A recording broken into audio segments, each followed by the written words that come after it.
¿Cómo debemos entender la frase de nuestro Señor Jesucristo? La verdad nos hará libres. Bueno, la verdad es que en medio de nuestra mayor necesidad como creyentes, es decir, nuestra mayor necesidad espiritual, esta necesidad espiritual se convierte en nuestra mayor debilidad, puesto que nos expone al acecho de los lobos con piel de oveja, que nos pueden llevar a ser esclavos de una religión o muchas veces a morir espiritualmente, es decir, a quedar totalmente confundido con nuestro Dios o con la existencia, con la realidad de nuestro Dios. En medio de todo esto, nuestro Señor Jesucristo hace una seria advertencia. En Mateo capítulo 7, al referirse de la siguiente forma: guardaos de los falsos profetas que vienen a vosotros con vestidos de ovejas, pero por dentro son lobos rapaces. Al explicar esta declaración, él hace uso de otra figura retórica y toma como ejemplo un árbol de espinos, y literalmente dice: un árbol de espinos no puede producir uvas, ni tampoco se pueden recoger de ellos higos. Es decir, que por sus frutos conoceremos a los falsos maestros. Es decir, que la frase de Mateo 7:15, que esa figura retórica de por sus frutos los reconoceréis, se está refiriendo a los falsos maestros. A veces las verdades se vuelven un poco turbias, un poco oscuras. Lo que era blanco, lo que es negro, se nos puede poner un poco gris, un poco un poco borroso, a raíz de textos que son manipulados. Las líneas pueden ser cruzadas o son cruzadas, y las cosas pueden parecer ya un poco turbias, un poco dudosas. Ahora, ¿dónde está esto claro y cómo podemos detectar cuando es claro o cuando es oscuro, o cuando es verdad o cuando es falso? Bueno, veremos eso al final de este estudio. Pero sí podemos decir ahora que no hay religión que no se salve de los falsos maestros o de los lobos disfrazados de ovejas.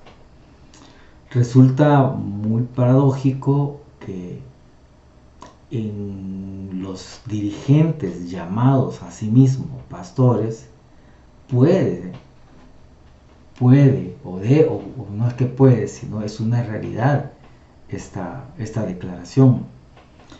Muchos de nosotros no hemos tomado muy en serio muchas de las palabras o de las verdades declaradas en la Biblia, o de las advertencias que hace la misma palabra, y pasamos por alto, como por ejemplo la declaración de Pablo a la iglesia de Corintios en la segunda carta de Corintios, en el capítulo número 2, en el cual se hace referencia a los falsos maestros como aquellos que medran falsificando la palabra de Dios. Wow, esa palabra medrar, ¿qué significa? O sea, ¿qué implicaciones tiene? Y eso es lo que muchas veces nosotros pasamos por alto. Pues no la entendemos, la dejamos pasar, y es donde perdamos la esencia de lo que sí dice el mensaje. Esta palabra medrar la encontramos en la Reina Valera año 60. Pero cuando otro la busca, primero nos vamos a un diccionario. ¿Y qué significa la palabra medrar? El cual literalmente es hacer negocio para beneficio personal de algo. Y ya esta definición la vemos aplicada en el texto eso, que literalmente ya lo podríamos leer de la siguiente forma. Ya ven, no somos como tantos charlatanes que predican para provecho personal. Nosotros predicamos la palabra de Dios con sinceridad, con la autoridad de Cristo, sabiendo que Dios nos observa. Wow. Solo con esta declaración yo creo que cualquiera de nosotros podemos tener ya mucho cuidado al hacer uso de la palabra, al subirnos a un pedestal y dirigir un mensaje bíblico, y para aquellos que todavía no tienen en cuenta este tipo de advertencias, pues deberían de tomar en cuenta las palabras que están registradas, o las verdades que están registradas en el libro de Ezequiel, en el capítulo 34, todo el capítulo, te invito a que lo leas, 34. Pero de ahí podemos observar la frase, las declaraciones que dice que aquellos falsos pastores o pastores que no cuidan a sus ovejas serán castigados por haber tomado mis ovejas como un botín, por dejarlas sin pastor a merced de los animales salvajes, ni siquiera haber tratado de ir a buscarlas, por ignorarlas y por cuidarse de sí mismo. Creo que esta advertencia a cualquier líder ministerial que las tomase muy en cuenta, tanto la primera, la de Pablo a los Corintios, como la del profeta Ezequiel, lo puede llevar a una meditación clara de su rol que está desarrollando en la actualidad. Porque ahí es una realidad. Si nosotros pensásemos que Dios busca una religión nominal, o sea, bautistas, adventistas, católicos o cualquier denominación que usted le podamos citar, cualquier denominación que podamos citar, de las que conozca y que no conocemos algunas de ellas, Karl Marx tendría mucha razón cuando se refiere a que la religión es el opio de los pueblos. Sin embargo, resulta muy interesante que cuando nosotros estudiamos la palabra de Dios de una forma honesta, sincera, podemos ver que los atributos que contienen las palabras de nuestro Señor Jesucristo, las palabras escritas por los profetas, por los escritos, son totalmente diferentes. E incluso hacen un constante llamado a alejarse de las religiones o de las religiones humanas.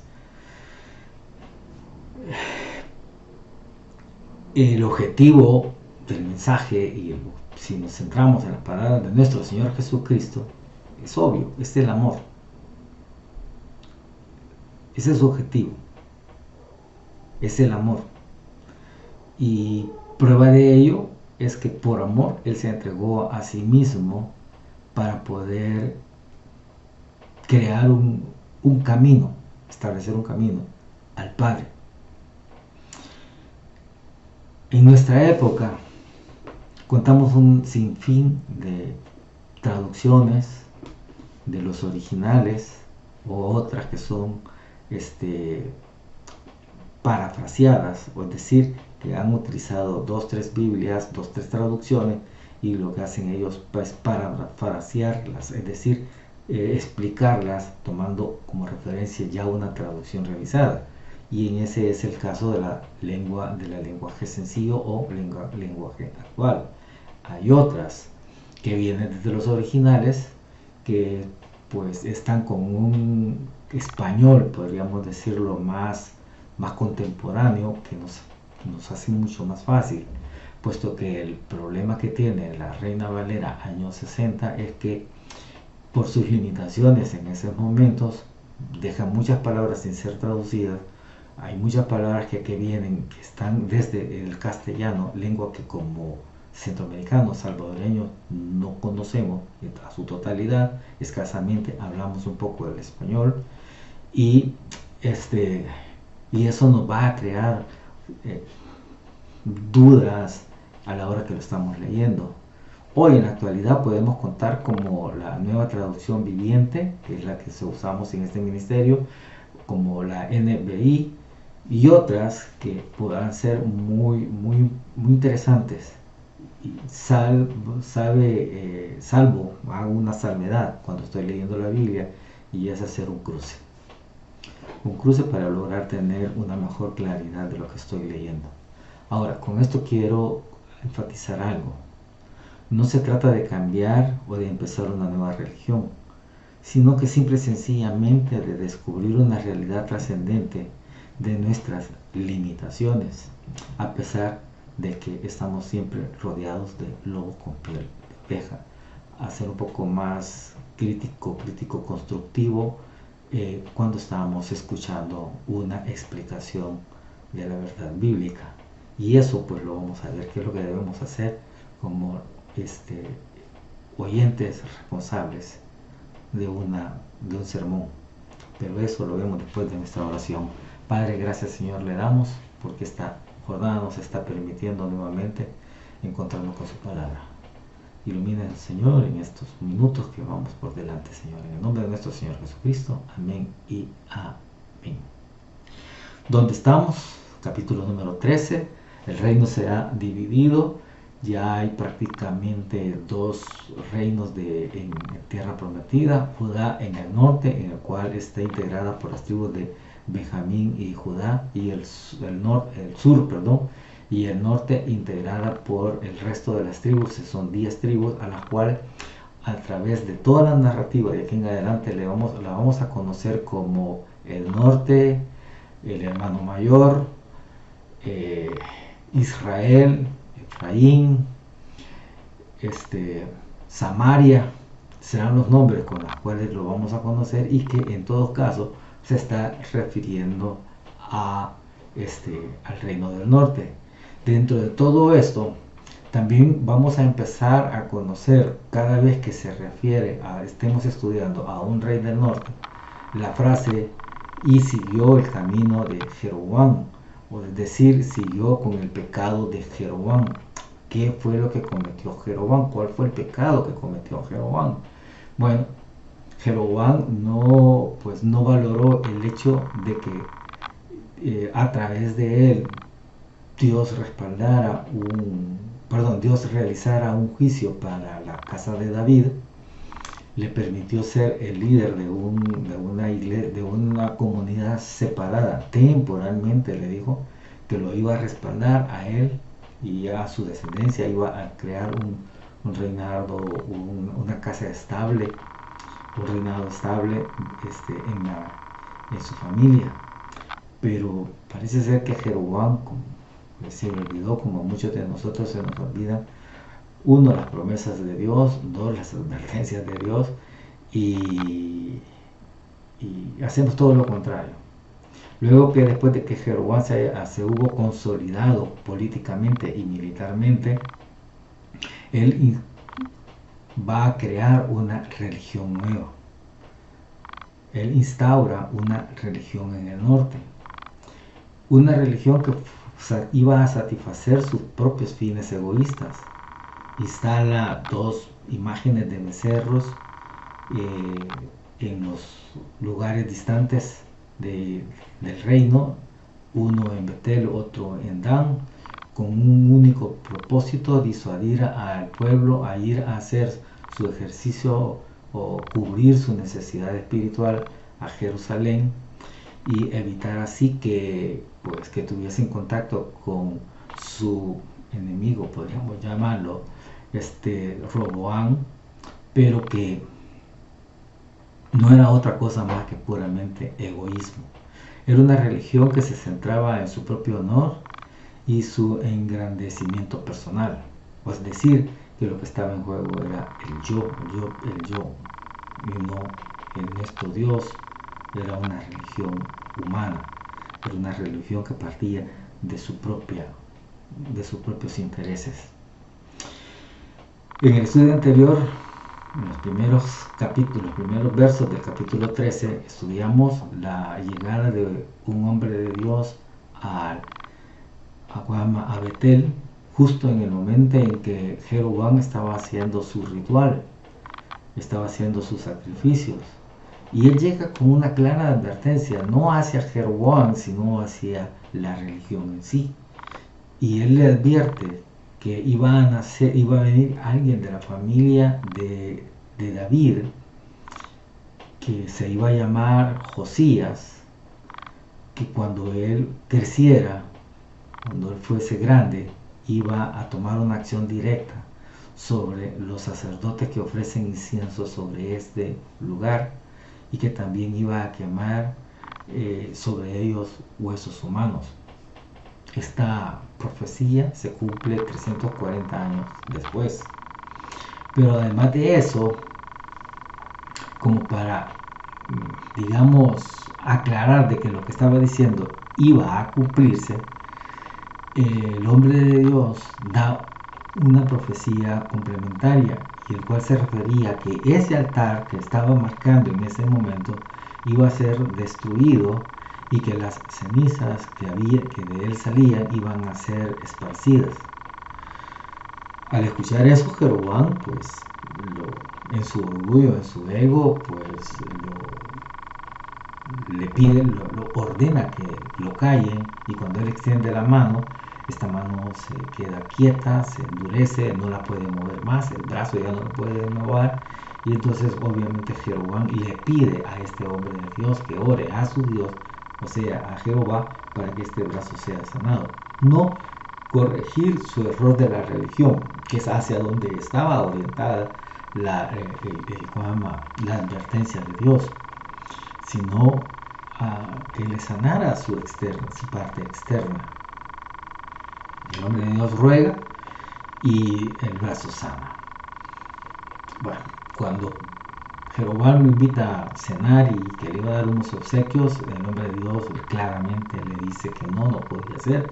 Tenía una advertencia clara y precisa, o una instrucción clara y precisa de Dios, que se refería a que no podía comer pan ni beber agua ni en ese lugar, ni volverse por otro camino. Es decir, no debía de una ni de otra forma avalar lo que Jeroboam estaba haciendo en el norte. Bien, el hombre inicia su retorno, y en ese retorno es interceptado por un profeta, dice la Biblia. Nosotros alrededor del estudio nos vamos a dar cuenta que podríamos decir que es un profeta de la religión de Jeroboam, quien pues prueba a este hombre de Dios que tan sólida era su relación con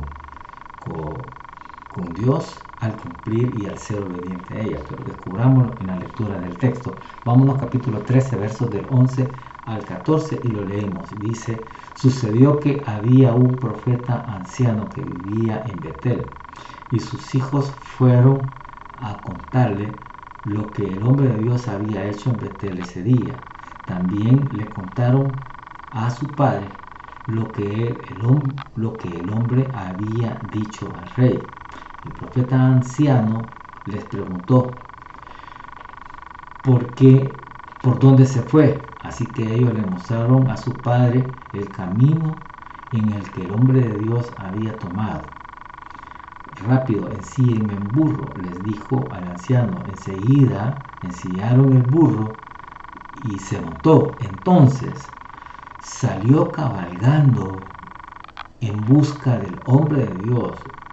Lo encontró sentado debajo de un árbol grande. El profeta anciano le preguntó: ¿eres tú el hombre de Dios que vino de Judá? Sí, yo soy, le contestó. Paremos ahí.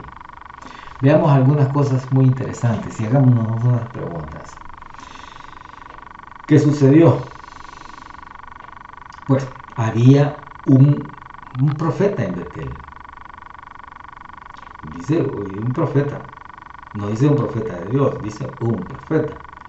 Entonces, y si era un profeta, pues te puede hacerse la pregunta, o nos podemos hacer la pregunta, bueno, si él era un profeta, ¿por qué no Dios lo utilizó para que predicara el mensaje a Jeroboam en contra de su religión? ¿Por qué no lo usó?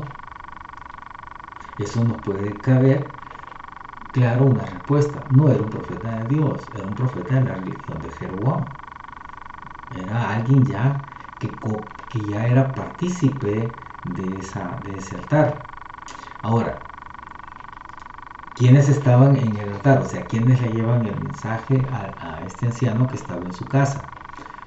Sus hijos. ¿Y qué es lo que le dicen que sus hijos? Que ellos habían visto lo que había sucedido en el altar de Dios. Te había una pregunta. ¿Qué estaban haciendo en el altar? ¿O qué estaban haciendo en ese ritual? Respuesta es obvia. Participaban de él. O sea, eran parte de la religión de Jeroboam.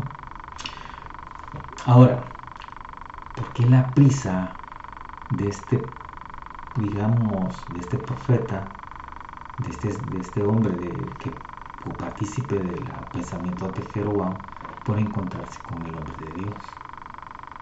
¿Probarlo? ¿Cuál puede haber sido? ¿Por qué el hombre de Dios tenía esa orden de no comer nada? Una orden tácita, clara. No comer nada ni beber nada en Israel, o mientras estuviese en territorio de Israel. Lo estudiamos la vez pasada y lo aclaramos: no participar o no avalar de ninguna forma lo que Jeroboam estaba haciendo. Es decir, que cuando nosotros participamos de cenas o algunas actividades que vienen posterior a un ritual no grato a Dios, de una u otra forma estamos avalando lo que ahí se realizó. Piénselo y pensemos lo que debemos hacer. Ahora, ¿por qué cambiar el camino? Obvio, el camino inicial, nuestros primeros recorridos en la vida ya vienen viciados, y en nuestro retorno, pues lo debemos, en nuestro continuar de nuestro peregrinaje, lo debemos hacer experimentando nuevas, o valga la redundancia, nuevas experiencias, nuevos caminos. Ahora, ahí viene la pregunta: ¿por qué el hombre de Dios se toma el tiempo de descansar?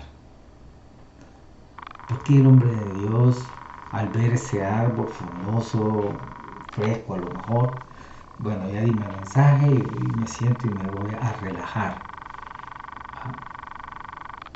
no sin antes salir del territorio de Israel? Aquí podemos encontrar una clara advertencia de los riesgos para una persona que está temerosa de Dios, que sigue pues las indicaciones de la palabra, de relajarse, de tomarse un tiempo de descanso, porque son los momentos en que podríamos volver vulnerables ante el acecho del lobo. Se le acerca el hombre de Dios, le dice, se identifica con él, que es un hombre también, que es un hombre de Dios, al igual que él. Quitemos la palabra hombre de Dios. Le dice, yo también soy espiritual. ¿Y por qué vienes y comes en mi casa? Permítame. El hombre de Dios le dijo al rey, le dijo a la carne, le dijo al mundo, no lo puedo hacer. Dios me ha ordenado que no debo de participar con ustedes. Ok, pero ¿por qué en esta segunda ocasión, donde ya no se le va a mostrar como algo externo, como algo mundano, si queremos llamarlo así, sino como algo que viene de la misma iglesia, como algo espiritual, aquí va a acceder? Wow. Aquí podemos encontrar donde está nuestra mayor debilidad. Igual, porque fue que dije yo al principio de este estudio, nuestra mayor debilidad se nos convierte, nuestra mayor necesidad se nos vuelve nuestra mayor debilidad.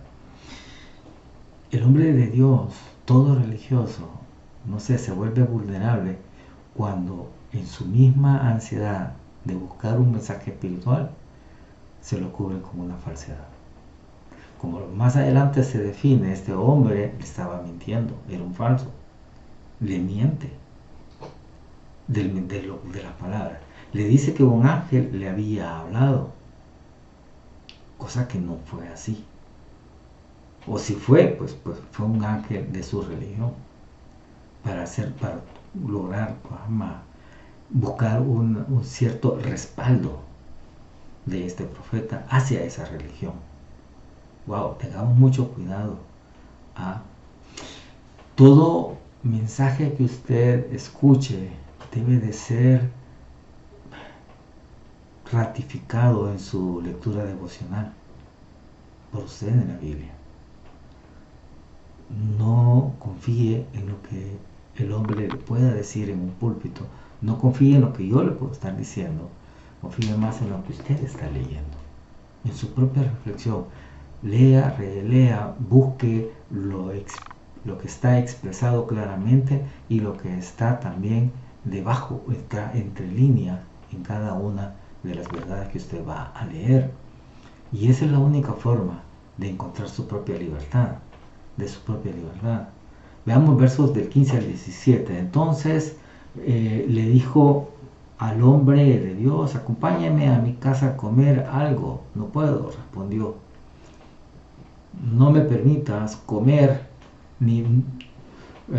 no me permite comer ni beber nada de este lugar, porque el Señor me dio este mandato: no comerás ni beberás nada mientras estés ahí, y no regresarás a Judá por el mismo camino.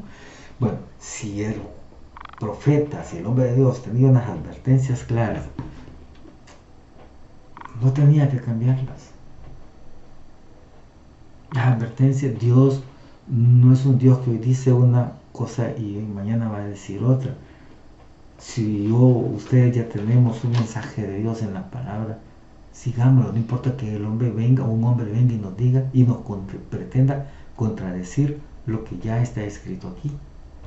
Por muy erudito que sea, por muy John MacArthur o cualquiera de esos eruditos contemporáneos o anteriores, que podrán decir, nuestra única verdad está en la palabra, y está ahí, y claramente y tácitamente está ahí. Entonces no puede ser cambiada, no puede venir algo posterior a contradecir lo que Dios ya ha establecido. Tenga mucho cuidado cuando estamos escuchando un mensaje.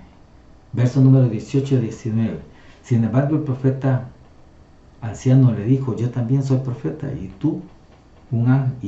como tú, un ángel me dio un mandato de parte del Señor: llévalo tú a tu casa y que coma y que beba algo. Pero el anciano estaba mintiendo. Wow, paremos ahí. O sea, está claro lo que les acabo de decir.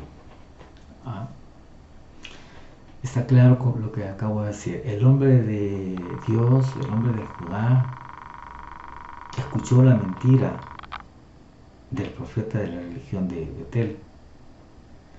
Y esto nos puede llevar a tres preguntas que usted debe de saberse recordar. ¿A cuántos falsos profetas estamos escuchando en la actualidad? ¿A cuántos pastores al servicio del becerro de oro contemporáneo ha escuchado en la actualidad? ¿A cuántos siervos que adulteran la palabra hemos escuchado en la actualidad y que nos hemos dejado llevar por ellos? Ojo, mucho cuidado. Ojo, mucho cuidado. Versos números del 20 al 22 es el juicio pronunciado contra el profeta de Dios. Usted lo lee en su momento, voy a explicarlo. El hombre de Dios viene y después de que ha aceptado la invitación y después de que han comido, simplemente se levanta y le dice: mira, vino un mandato de Dios, del Señor, a ti, a mí, de Dios, y es decirte esto, porque me has desafiado la palabra del Señor y desobedeciendo el mandato del Señor tu Dios te dio, regresaste a este lugar a comer y beber donde Él te dijo que no comieras ni bebieras. Por eso tu cuerpo no será enterrado en la tumba de tus antepasados. Wow. Qué sentencia más severa que nos puede llevar a una pregunta clara. ¿Por qué no Dios da esa sentencia contra Jeroboam? ¿Por qué no Dios dijo literalmente, no, Jeroboam, hasta aquí? No ese era el propósito. Porque dentro de este mensaje hay un mensaje hacia la casa de Jeroboam. Hay un mensaje para cada uno de nosotros. Y lo vamos a ver tácitamente. Pedro, en la primera carta, en el capítulo 4, nos hace una advertencia que el juicio de Dios va a empezar por aquellos que decimos le obedecemos. Y con esto nos está haciendo una seria advertencia de que el juicio de Dios comienza por aquellos que estamos más cerca de Dios.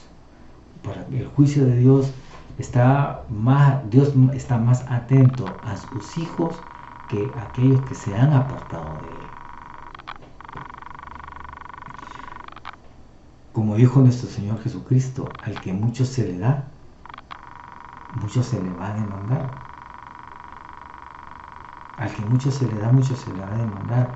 El profeta ya tenía una misión de Dios, tenía un respaldo de Dios, tenía una misión clara y específica de Dios. Él desobedece y obviamente venía una norma fulminante, y como ustedes lo van a descubrir, va a utilizar como instrumento de juicio un león que después de haber matado al hombre de Dios, no se lo devora, simplemente lo mata y se queda echado a la par del cuerpo del hombre de Dios. Y ahí pasaba la gente, y a la gente que pasaba viendo no le hacía nada. Al burro en el cual iba el hombre de Dios no le hace nada. Simplemente fue con el hombre de Dios. Y podemos ver que los juicios de Dios, los instrumentos de Dios en juicio, son específicos y claros en la dirección en que Dios lo toma. Si nosotros tomamos incluso como referencia el estudio pasado, el juicio que él llegó a dictar no fue directamente sobre Jeroboam, fue sobre la religión, fue sobre el pecado, sobre la acción incorrecta que Jeroboam estaba haciendo. Y así es la palabra, y así es la actitud de Dios, así es el carácter de Dios. Juzga el pecado, Dios juzga la acción en sí. ¿Y qué va a suceder al final de los versículos del 31 del 33 al 34? Hemos de suponer que todos se lo fueron a contar a Jeroboam. Hemos de suponer que lo que había pasado con el hombre de Dios, que había maldecido su religión, que había sanado su brazo, que no había aceptado su invitación a cenar, y le dijo las razones claras por qué no lo hacía y se fue por otro camino, pero que había desobedecido ante la influencia espiritual de otra persona que aparentaba ser espiritual, y cómo había sido severo el juicio hacia él. ¿Qué es lo que dice el versículo 33? A pesar de todo esto, Jeroboam no abandonó su camino perverso, continuó seleccionando sacerdotes entre la gente común y nombrando cualquiera que quisiera ser sacerdote de los santuarios paganos.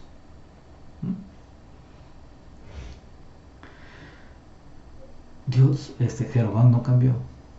Jeroboam siguió de necio. El pecado de Jeroboam ha llegado a nuestros días. El pecado de Jeroboam es lo que da origen a las religiones, es lo que fue y respalda lo que después en Jerusalén se va a crear, a lo cual Dios se refiere claramente que deberíamos de liberar, que viene Cristo a liberarnos de la religión judía, de la judialización de la relación con Dios, o sea, de la religiosidad en nuestra relación con Dios, y que las verdades, lo que Dios venía, lo que Jesucristo venía a decir, venía a liberarte de esa esclavitud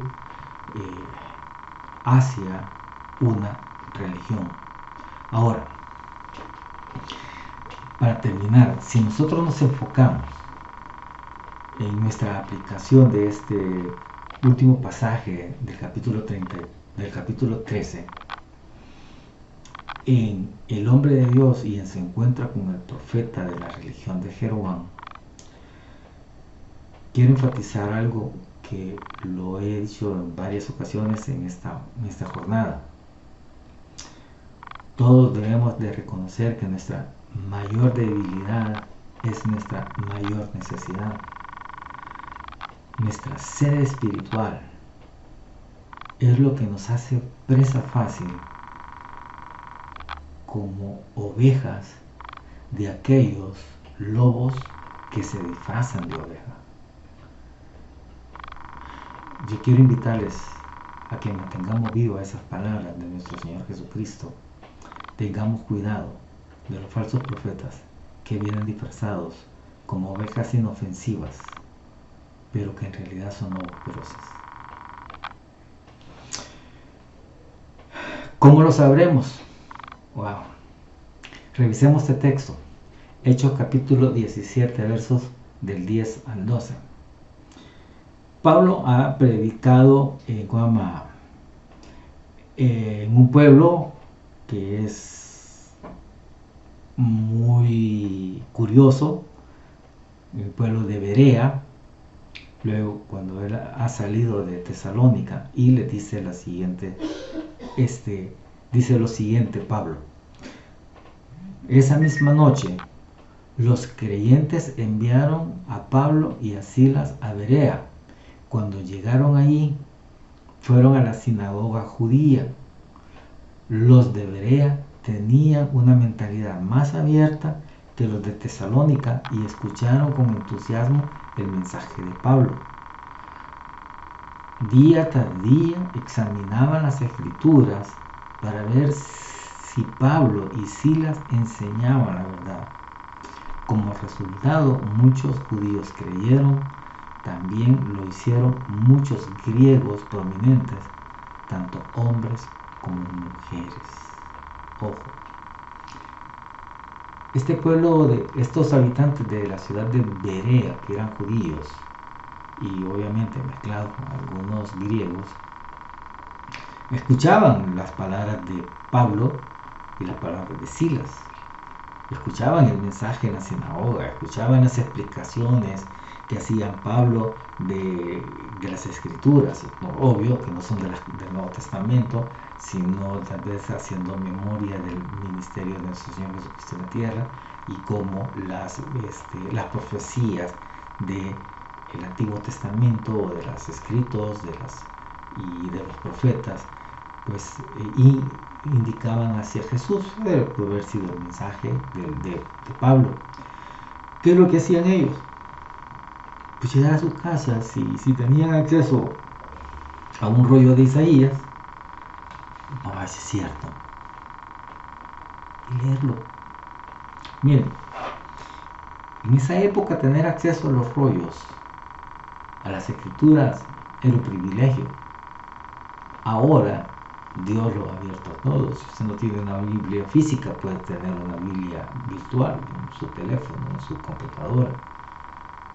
Y usted puede llegar a confirmar un mensaje que escucha en un púlpito, en un pedestal de un hombre. Usted puede sacar sus propias conclusiones, que si lo que él está diciendo es verdad. Usted puede tomarse el tiempo de no solamente leer el texto, sino leer el contexto anterior y el contexto. Recuérdese que una frase está en medio de toda una explicación que se viene dando. No se puede tomar una frase por aislada. la frase está dentro de un contexto histórico, literario, dentro de un consejo próximo al mensaje en sí. O sea, ¿qué es lo que yo debo de hacer? Es ir y verificar si lo que he escuchado es cierto. Ahora, eso es para las ovejas, pero para los pastores, consiervos, ¿cuál es nuestra mayor responsabilidad para no caer presa del espíritu de Jeroboam? Pablo, en el capítulo 20, versículo 26, dijo claramente lo siguiente: declaro hoy que he sido fiel. Si alguien sufre la muerte eterna, no será mi culpa, porque no me eché atrás a la hora de declarar todo lo que Dios quería que ustedes supieran. Todo el consejo de Dios. Cuando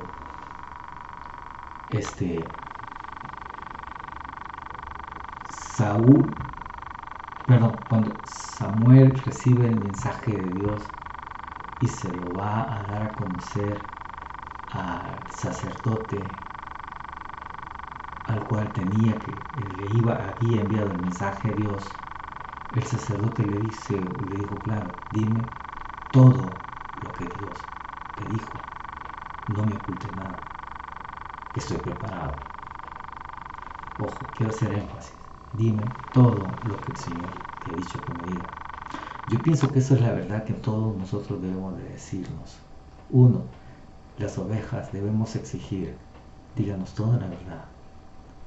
Los siervos, los consiervos, debemos de enseñar todo el consejo de Dios. Como dijo Isaías en el capítulo 28, cuando estaba dando una profecía sobre Jerusalén, tomando como referencia la experiencia de Samaria. Capítulo 28 dice: por eso el Señor nuevamente les explicará su mensaje en detalle, línea por línea, renglón por renglón, un poco de aquí, un poco de allá, para que tropiecen y caigan, y ellos serán heridos y caerán en la trampa y serán capturados. Wow. Y esto lo podemos aclarar todavía y ahondar más como responsabilidad. Nehemías, después de que habían terminado el construir el muro de Jerusalén, que era la misión que Nehemías tenía, convoca al pueblo que había salido de Jerusalén, de Babilonia, y que ya estaba en Jerusalén, un pueblo que pues ya estaba transculturizado, o sea, habían estado pues 70 años en Babilonia, y pues ellos eran judíos porque decían que eran judíos, o sea, soy cristiano porque digo que soy cristiano o porque voy a una iglesia cristiana, pero que no tenían claridad de lo que era ser judío, o sea, no tenían una claridad de lo que implicaba ser cristiano. Nehemías manda al profeta al sacerdote Esdras y a todos los demás miembros que estaban ahí a que se reunieran, hicieran un púlpito, un altar a la entrada de una de las puertas de Jerusalén. Y en el capítulo 8, verso 8, en el capítulo 8 vemos el discurso o la descripción del discurso, pero en el verso 8 encontramos la declaración clara que dice: leían el libro de la ley y explicaban con claridad el significado de lo que se leía, y así ayudaban al pueblo a comprender cada pasaje. Consiervos, esta es nuestra responsabilidad: enseñar a que el pueblo comprenda cada uno de los pasajes.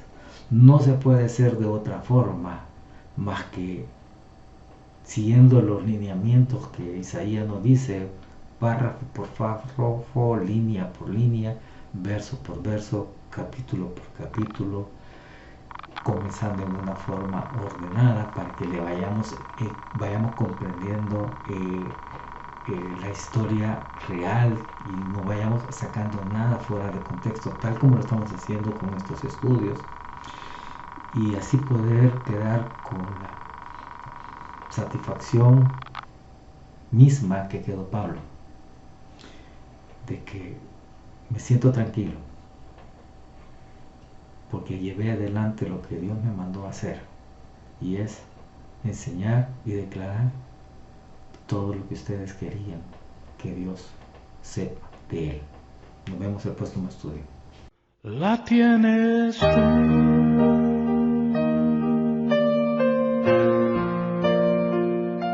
La tienes tú.